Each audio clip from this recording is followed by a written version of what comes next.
now is the chair of the Democratic National Committee, Congresswoman Debbie Wasserman-Schultz of Florida. I want to talk about Syria as well, but I want to start, you're head of your party.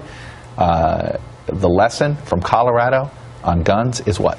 The lesson from Colorado in that recall election is that this is a perfect example of why we have to make sure that we stop voter suppression.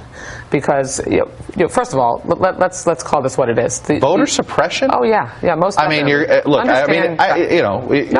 losing campaigns complain about the rules. You don't see a message in it? I'll take my licks when they're deserved. But what this was literally not less than 2 weeks before the election, the rules for voting in this recall were still changing. Colorado voters are used to mail-in ballots, all registered voters receiving them. These two legislative districts actually voted in the last election in 2012 with 91 and 85% of the vote. And the turnout here was low double digits, like really low double digits, just above single.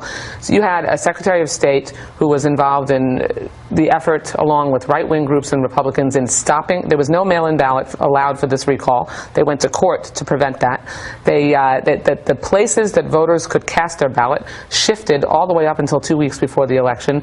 What right-wing groups did here was everything they could to make sure that they suppressed the vote and made it a low turnout election, because they know in every election recently, when we have a good turnout in Colorado, Democrats win. And that's what this is about. So that means your advice to Democrats is, this was not about guns. Don't worry. Don't worry, John Hickenlooper, Mark Udall. Don't worry about it. The polls show it was not about guns. Even yesterday, the polls showed that Colorado voters overwhelmingly support the legislation that was the subject. The reason that the NRA pushed for the recall, they overwhelmingly support the background check legislation and the limiting of magazine size. What this was about is making sure that you had a small number of voters with shifting sands and changing rules less than 2 weeks before an election not be able to get to the polls. So it's why we're going to fight as a party to continue to push back on the rampant voter suppression efforts that Republicans have engaged in. Because they can't win elections. Your advice to Democrats running around, don't be afraid of the gun issue. Our advice to Democrats is to run on the issues that matter to voters.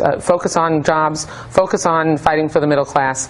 When it comes to guns, focus on common sense reforms that the overwhelming majority of voters all across this country support, which is background checks and making sure that people who shouldn't have them can't get guns. Do you worry, though, that some Democrats are going to look at this result and say, you know what, I just don't want to bother making the NRA mad? I mean, of course, you always worry about the intimidation tactics of right-wing groups like the NRA, that they will suppress turnout and that they will intimidate and make candidates as well as elected officials worry that they shouldn't do the right thing and follow their convictions.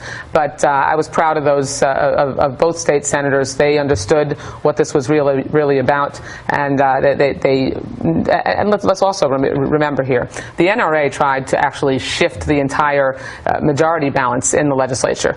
They tried to get recalls for 4 state senators and were only successful in getting signatures for 2. It doesn't change the fact that Democrats still control the Colorado House and the Colorado Senate. It doesn't change the fact that the common sense background check and gun ammunition clip law is still law, and John Hickenlooper, the Democratic governor of Colorado, is still governor, and he will be governor again.